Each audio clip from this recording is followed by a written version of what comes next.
নমস্কার বন্ধুরা, কেমন আছেন? আশা করি নিশ্চয়ই ভালো আছেন। আবারও একটা নতুন তথ্য নিয়ে চলে এসেছি আপনাদের সঙ্গে টকা টক উইথ অনামিকাতে।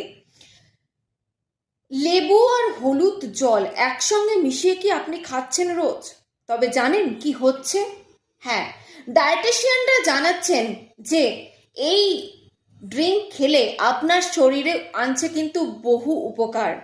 শরীরে ওজন কমাতে সাহায্য করছে, শরীরকে হাইড্রেট রাখছে, পেটের সমস্যা দূর করছে, আর ত্বককেও কিন্তু ভালো করছে, এমনটাই জানাচ্ছেন কিন্তু বিশেষজ্ঞরা।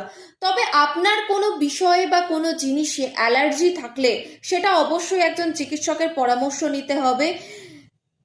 আজকের এই তথ্যটা যদি আপনার ভালো লাগে থাকে তাহলে অবশ্যই কিন্তু একটা কমেন্ট করে জানাবেন, আর ভিডিওটা ভালো লাগলে সাবস্ক্রাইব করে দেবেন, একটা লাইক দিয়ে যাবেন। আর এমনই কোনো নতুন নতুন তথ্য নিয়ে চলে আসবো আপনাদের সঙ্গে নতুন ভিডিওতে।